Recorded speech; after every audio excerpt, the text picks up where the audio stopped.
श्री जगदीश प्रसाद गुप्ता छत्तीसगढ़ शासन में chief engineer के पद से रिटायर होने के बाद श्री द्वारिका महाराज स्मृति न्यास के तत्वाधान में श्री द्वारकाधीश एवं बागेश्वर महादेव मंदिर का वर्ष 2005 में अपने पुत्रों इंजीनियर कुंजन गुप्ता एवं इंजीनियर भुवन गुप्ता के सहयोग से अवंती विहार रायपुर छत्तीसगढ़ में निर्माण करवाया। श्रीमद् भागवत कथा, राम कथा, गीता तत्व, वेदांत आदि के तात्पर्य को व्यासपीठ से कहने के कारण संतों द्वारा इन्हें आचार्य श्री जगदीश भी कहा जाता है। अपना संपूर्ण जीवन परमात्मा की सेवा में दिया। उन्होंने परमात्मा भगवान श्री द्वारिकाधीश के दिव्य गुणों और कर्मों को लेकर अभी तक 15 ग्रंथ लिखे हैं, जिन ग्रंथों को भारतवर्ष के जगत गुरु और महापुरुष संतों के द्वारा आशीर्वाद प्राप्त हुआ है। अभी कठोपनिषद सरलतम बोध नामक ग्रंथ जो 7 विचारों में लिखा गया है। पंचम विचार परमात्म को जानने और प्राप्त करने का सर्वोत्तम साधन पर उनका उद्बोधन आप सुन रहे हैं। हरि ओम।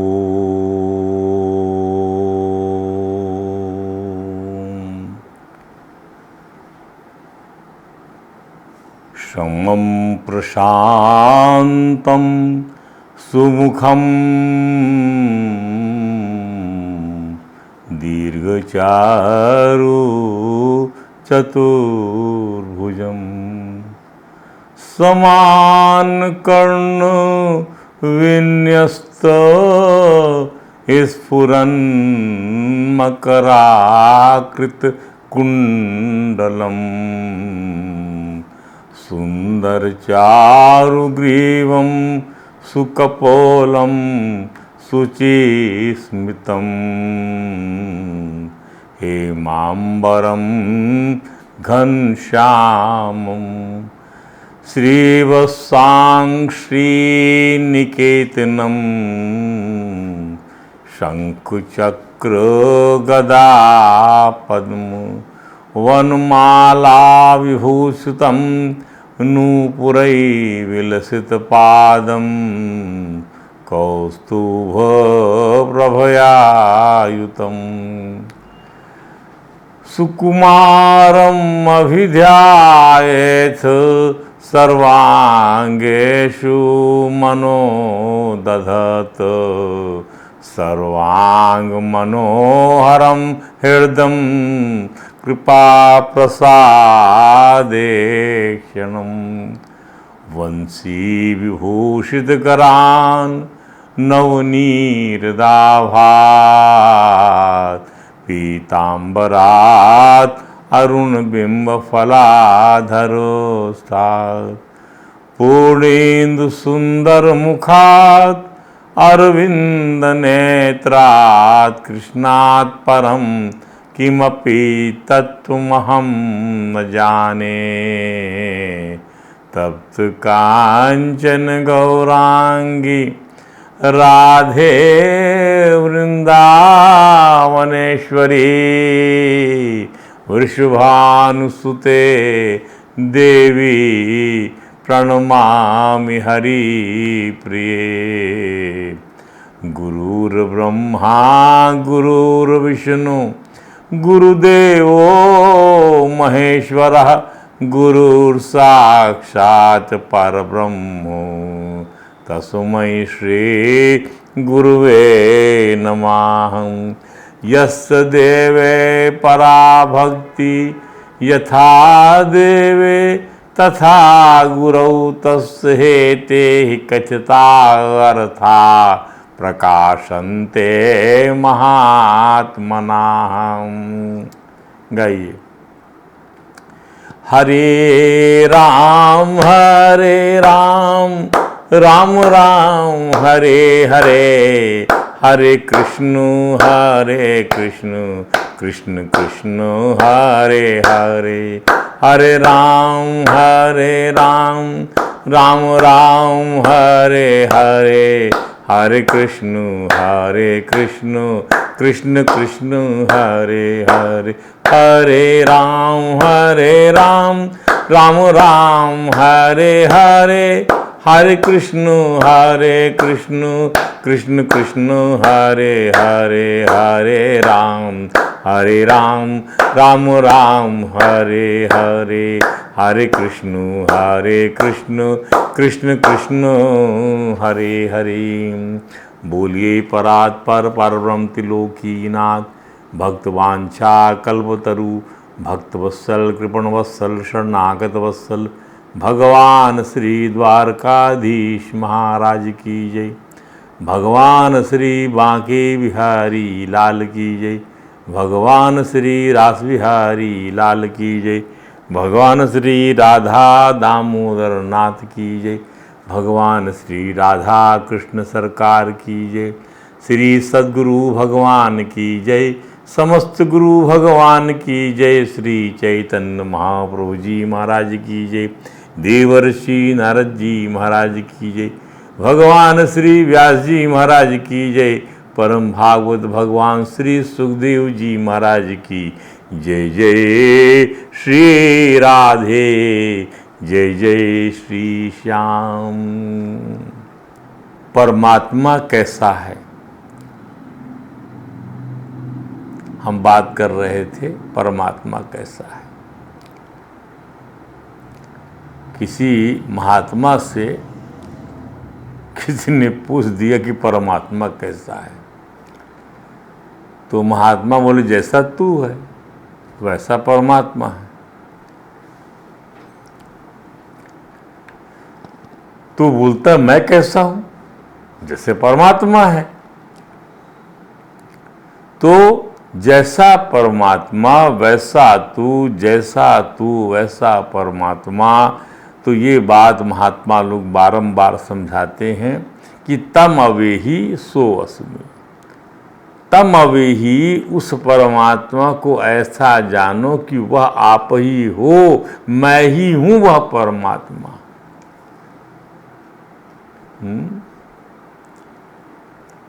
अब इसी को समझाने के लिए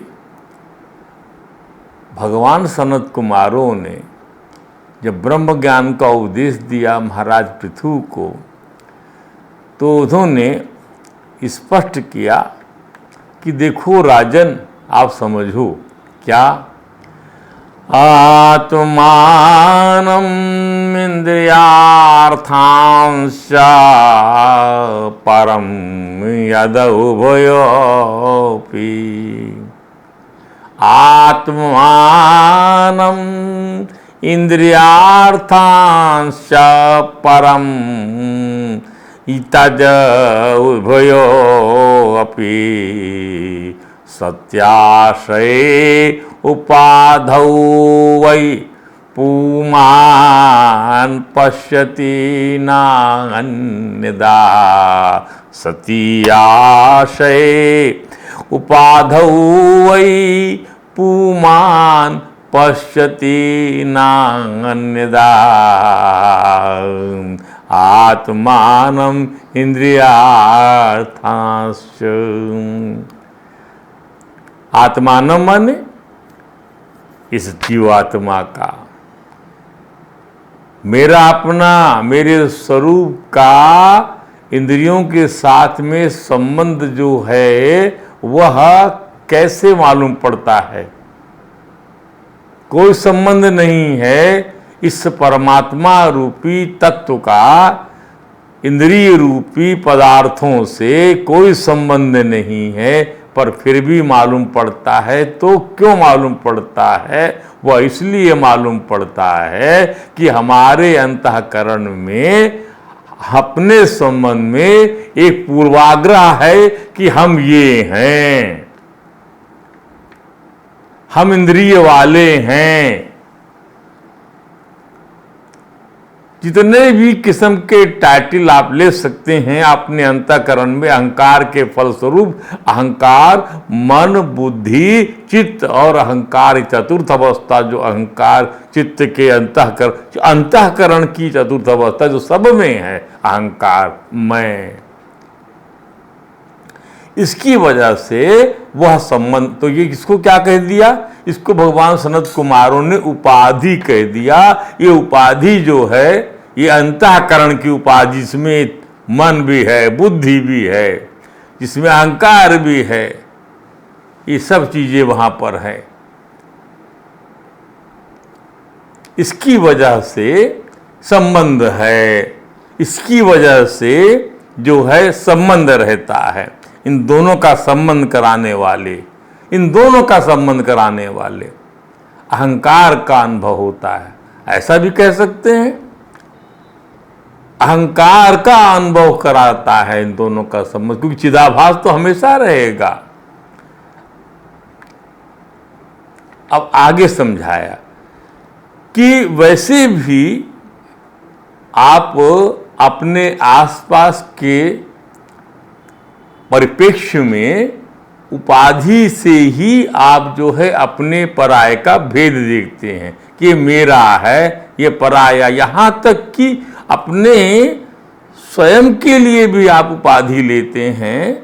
उपाधि जब ग्रहण करते हैं, कोई निमित्त बन जाता है आपके और आपके रूप के बीच, स्वरूप और स्वरूप के बीच में कोई उपाधि बन जाती है। जैसे दर्पण बन गया, दर्पण में आपने देखा तो आपका ही जो है प्रतिबिंब बन गया। तो प्रतिबिंब और बिंब का भेद जो है नजर आता है, वह किससे? दर्पण से। या जहां कहीं देखें, चाहे जिसमें आपका बिंब पड़े, ऐसा कोई भी निमित्त आप ले लेंगे तो उससे आपका भेद नजर आएगा। अरे ये मेरा जो बिंब है, मेरा प्रतिबिंब ऐसा नजर आ रहा है। तो बिंब और प्रतिबिंब का एक निश्चित रूप से भेद नजर आता है निमित्त की वजह से। तो ये जो है अहंकार, जो है अहंकार रूपी उपाधि की वजह से ही यह दोनों का संबंध नजर आता है। ध्यान दीजिए। तो इसको ऐसा कहा भगवान सनत कुमारों ने कि निमित्ते सती सर्वत्र जलादावपि पुरुषः आत्मानश्च परस्यापि आत्मानश्च परस्यापि भिदां वा पश्यति नान्यदा निमित्ते सति सर्वत्र जलादावापि पुरुषः आत्मानस्य परस्यापि भिदां पश्यति नान्यदा। बाह्य जगत में भी हम देखते हैं जल दर्पण आदि निमित्तों के रहने पर ही बिंब और प्रतिबिंब का भेद दिखाई देता, अन्य नहीं। तो भगवान कुमारों ने स्पष्ट किया कि जिस आत्मा के कारण सब पदार्थों में प्रियता का बोध होता है, जिस आत्मा के कारण सब पदार्थों में प्रियता का बोध होता है, उस आत्मा का अपने द्वारा ही नाश होने से जो स्वार्थ हानि होती है। आपको आपकी जो आत्मा मिली, उस आत्मा की वजह से आप जो है उसको आपने पतन में डाल के आपने इंद्रियों से अपने संबंध को मान लिया उपाधि के कारण। तो आपने, और ये जो है ये उपाधि कारण, तो ये आत्मा की क्या कारण से हो रहा है ऐसा, तो आपकी आत्मा गर्त में चली जाए, क्योंकि आपकी आत्मा निरुपाधिक चिन्मय सत्य है, प्रत्येक आत्मा है वह। उससे बढ़कर लोक में जीव की और कोई हानि नहीं है। नातः पर तरो लोके पुंसाम स्वार्थ व्यतिक्रमा तद अधिन्यस्य प्रिया प्रेयस्तरो स्वाव्यतिक्रमा। अपना आप सबसे बड़ी आपकी हानि है, स्वाव्यतिक्रम है वह, क्योंकि जिसकी वजह से ये लग रहा है उसका ही आपने पतन कर दिया है। उसकी वजह से आपको अपना उद्धार करना चाहिए। उद्धरेत आत्मानम आत्मना, अपने आप से अपने आप का उद्धार करिए, अपनी आत्मा से अपनी आत्मा को उबार लीजिए, उसको आप समझिए, उसके स्वरूप को समझने का प्रयास करिए। भगवान ने गीता में कहा आप ही अपने शत्रु, आप ही अपने मित्र हो। आत्मयो ह्यात्मनो बंधु आत्मयुरुपुरात्मना। ध्यान रहे, विषय चिंतन विचार शक्ति को नष्ट कर देता है। विषय चिंतन तो उससे स्मृति का नाश ही जीव की सबसे बड़ी हानि है। धन और इंद्रियों के विषयों का चिंतन करना, धन और विषयों का चिंतन करना मनुष्य के सभी पुरुषार्थों का नाश करने वाला है। ध्यान दीजिए, क्योंकि इसका चिंतन उसके ज्ञान और विज्ञान दोनों को नष्ट कर उससे वृक्षादि स्थावर योनियों में ढकेल देता है। इसलिए जिस किसी को भी अज्ञान के अंधकार को पार करने की इच्छा है, न कुर्यात करहिचित, न कुर्यात करहिचित संगम तमः तीव्रम तितीशुहा। कभी उसको जो है इसका ध्यान अर्थ और विषयों का इंद्रियों के विषयों का और अर्थ का चिंतन नहीं करना, न इनसे आसक्ति करना चाहिए, क्योंकि ये जो है आप इसकी परिणति आपकी स्मृति को नष्ट कर देने वाली होगी। आपका ज्ञान समाप्त हो जाएगा स्मृति के नष्ट हो जाने पे, जिसके फलस्वरूप आप जो है पशु योनियों में चले जाएंगे। जिससे बढ़कर क्या आपका नुकसान होगा कि जिसकी सत्ता से आप जो है परमात्मा के स्वरूप में विलीन हो सकते हैं, उसमें स्थापित हो सकते हैं, उसी सत्ता के फलस्वरूप जो है आप जो है वो न रहने वाली सत्ता को अपना स्वरूप मान के चल रहे हैं। नुकसान ही है ना ये। तो जिस किसी को अज्ञान के अंधकार को पार करने की इच्छा, उस पुरुष को विषय में आसक्ति कभी नहीं। इसलिए गीता में भरा पड़ा युक्त हो जाइए, मत आसीत मत परा, मेरे परायण हो जाइए और आसक्ति का त्याग करके काम करिए कहा गया है। अरे विषयों में आसक्ति ही तो धर्म अर्थ काम मोक्ष की प्राप्ति में बड़ी बाधक है। क्या है, कैसे बाधक है ये कि धर्म अर्थ काम मोक्षाणाम यद अत्यंत विघातम, बड़ी विघातक है ये आसक्ति। इसलिए कभी न कुर्यात करहि चित संगम तमस तीव्रम तितुषु। जो इस अंधकार के अज्ञान अंधकार के उस पार जाने वाले को कभी भी आसक्ति रूपी चिंतन नहीं करना चाहिए विषयों का, ये बताया गया है। क्योंकि इसकी वजह से जो है ये धर्म अर्थ काम मोक्ष की प्राप्ति बाधक है। मोक्ष में चारों पुरुषार्थ में मोक्ष श्रेष्ठ है, क्योंकि अन्य तीन पुरुषार्थों में सर्वदा मृत्यु का काल का भय लगा रहता है। तो ध्यान रहे, प्रकृति में उत्पन्न क्षोभ के फलस्वरूप जो रूपांतरण होता, प्रकृति में जो इतनी विकृतियां होती हैं, प्रकृति में डिफॉर्मेशन जो होता है, प्रकृति में जो विकृतियां पैदा होती हैं, अब क्या होता है उसके अनेकानेक जो रूप में आकर्षण, इसको कहते हैं अनेक अनेक रूप होने लग गए उस विषय के, उस वस्तु के। इसको ऐसा कर प्रकृति में क्षोभ उत्पन्न हो जाता है।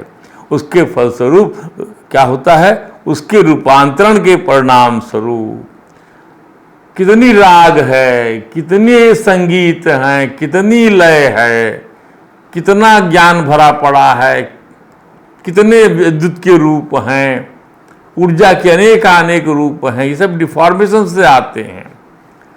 और जितने भी उत्तम अधम भाव पदार्थ हुए हैं प्रकृति में, इस डिफॉर्मेशन से क्षोभ की फलस्वरूप सृष्टि भगवान की बनाने में इसी शब्द का इस्तेमाल हुआ। इस क्षोभ की वजह से रूपांतरण होता चला गया,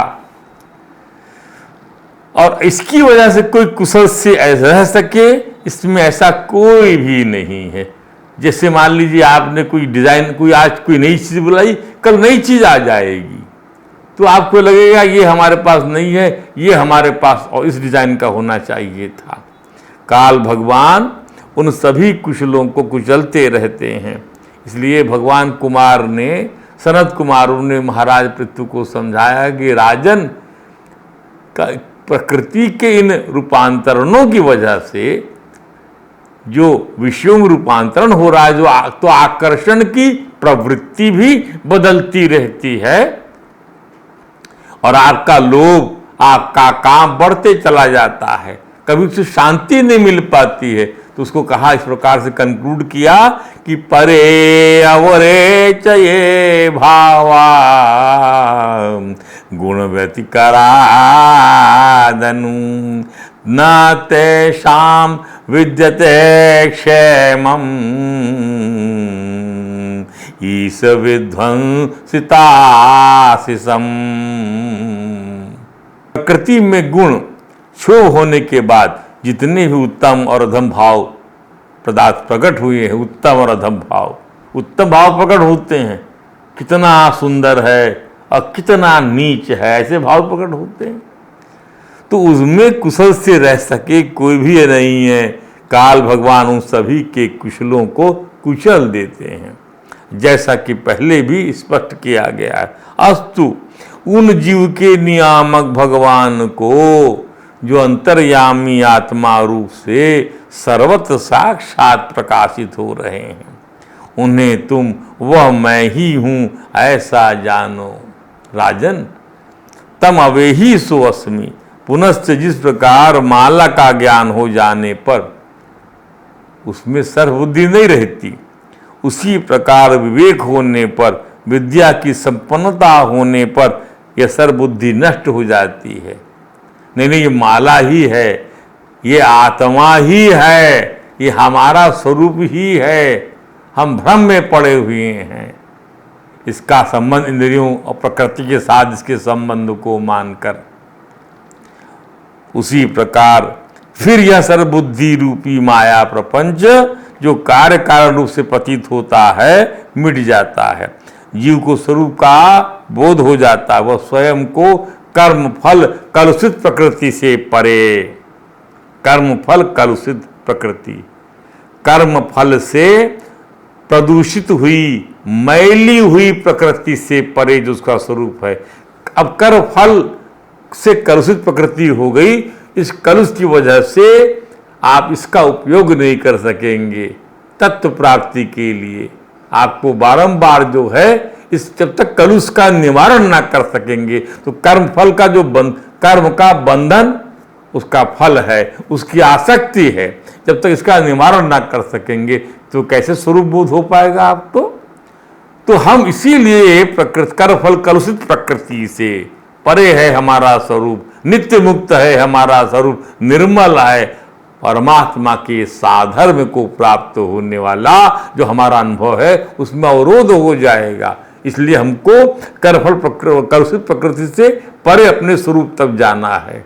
तो कर्म फल का कलुष ही ना हो उस दिशा में हमको ऐसा विचार करना है, जैसा कि अभी हमने बताया कि हमें चिंतन नहीं करना है अर्थ इंद्रियों के विषयों और अर्थों का, उससे आसक्ति नहीं करना है।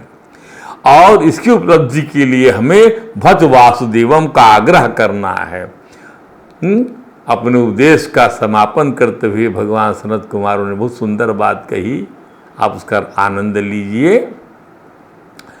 कृच्छो महानिहि भवानममापलेशाम् षड्वर्ग नक्रम सुखेन, षड्वर्ग नक्रम सुखेन तीतीर्षन्ति तत्त्वं हरे भगवतो, तत्त्वं हरे भगवतो भजनीयंघ्रीं कृतोडूपं व्यसनमुत्तर दुस्तराणम। अरे ये जो संसार सागर है ये मन और इंद्रिय रूपी मगरमच्छों से भरा है। क्या बात है। इनकी उपमा भगवान सनत कुमार ने कैसे दे दिया, मन और इंद्रियों की उपमा मगरमच्छों से, क्रोकोडायल। क्यों दिया ये उपमा मगरमच्छों की?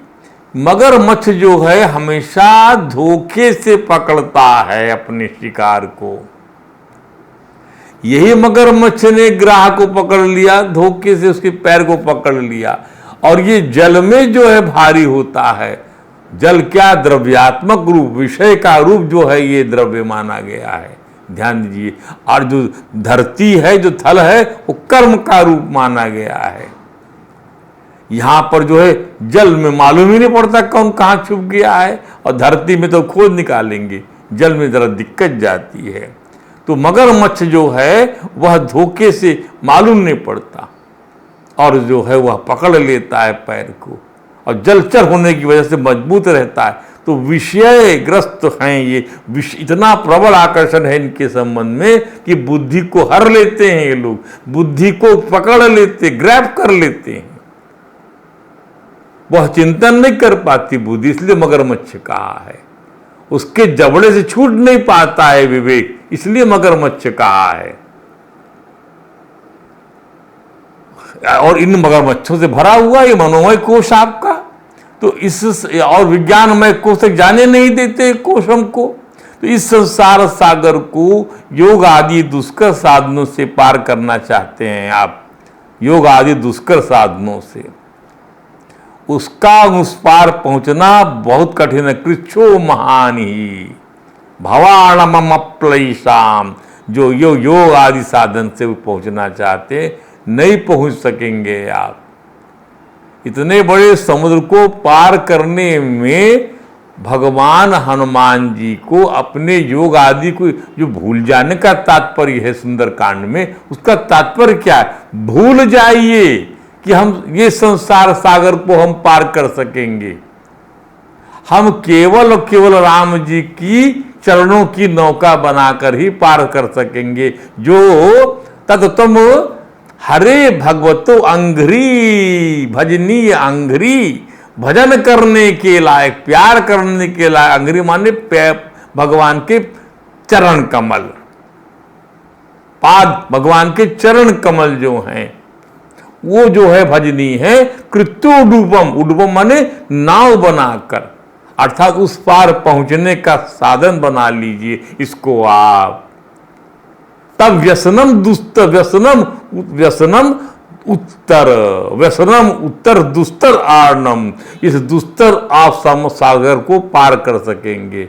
ये इतना कठिन है, इनकी वजह से सब भटक जाते हैं, सबका मन जो है डोलायमान हो जाता है, सबकी इंद्रियां जो है ग्रैब कर लेता है ये संसार के अंदर में। ये जो है विषय रूपी जो है मगरमच्छ खींच ले, ये मगर इंद्रिय और मन रूपी मगरमच्छ खींच लेता है, विषय रूपी जल में रहते हुए। पूरा भरा हुआ है संसार, प्रकृति विषय रूपी जल से लबालब भरी हुई है। इसमें रस है, ध्यान दीजिए, इसमें रस लगता है उसको। और योग आदि के सहारे पार करना कठिन, इसलिए क्योंकि उन लोगों को कर्णधार रूपी श्री हरि का आश्रय नहीं है। वो समझते हैं हमारा योग, हमारा तप, हमारी तपस्या, इसके सहारे हम पार कर जाएंगे। और भगवान का, यदि भगवान को अपना कर्णधार बना ले, उस पार लग जाएंगे। तो अतः भगवान के आराधनी चरण कमलों को नौका बनाकर अनायासी मनुष्य साधक इस दुस्तर समुद्र को पार कर लेता है। ध्यान दीजिए, ब्रह्म ज्ञान में ये कतई निषिद्ध नहीं है कि भगवान के चरणों का आश्रय नहीं ले सकते। अपने स्वरूप ज्ञान के बाधा में केवल आपको अपना जो है तपस्या और खाली अपने ज्ञान का संकल्प ही पर्याप्त नहीं होता, उसके पीछे आपको एक आश्रय लेना पड़ता। आश्रय तत्व का प्रतिपादन करने के लिए, आश्रय तत्व का, आश्रय को पाने के लिए आश्रय तत्व है, परम आश्रय तत्व है। ध्यान दीजिए, हम आत्मा रूपी आश्रय का प्रतिपादन कर रहे हैं परम आश्रय को लेकर, तभी हम समझ पाएंगे इसको, अन्यथा हम नहीं समझ पाएंगे। इसीलिए क्योंकि जितने भी बड़े बड़े काम हुए हैं हनुमान जी के जीवन में, हमने देख ही लिया इस चीज को। इसीलिए भगवान यमनचिकेता को जब विवेक बुद्धि संपन्नता की महत्ता समझा चुकी कि भाई विवेक बुद्धि संपन्न जिज्ञासु क्या होता है, तब उसे बताते हैं कि किस प्रकार भगवान की शरण होकर भगवत प्राप्ति के लिए साधन करना चाहिए। भगवान की शरण होकर शरणागत हो जाइए, प्रपन्न हो जाइए, उसकी फिर प्राप्ति के लिए साधन करना चाहिए। इस जिज्ञासा पर कौन कहता है? इस जिज्ञासा पर आप कठोर वेद कहता, भगवान यमराज नचिकेता को कहते हैं। इस बात को समझ गए तुम? अब देखो कैसे तुमको आत्मज्ञान की तरफ बढ़ने के लिए जब ये समझ में आ जाए क्या ध्यान देना है, इस मंत्र पर ध्यान दीजिए। यक्षेत्वांग मन से, अपनी वाणी को मन में समेट दो, कि वाणी नहीं है केवल मन है। यक्षेत्वांग मन वाग मनसी, यक्षेत्वाग मन से प्राज्ञा तत् यक्षेत ज्ञानात्मनि। यक्षेत्वाग मन से प्राज्ञा तद यक्षेत ज्ञानात्मनि। और उस मन को ज्ञान स्वरूप बुद्धि में विलीन कर दीजिए। ज्ञान स्वरूप मन नहीं है, ज्ञान स्वरूप बुद्धि रह गई मेरे पास में। आज यहीं विश्राम लेते हैं। बोले वृंदावन बिहारी लाल की जय। भगवान का 2 मिनट नाम उच्चारण कर ले, इससे जो है आनंद की प्राप्ति हो जाए।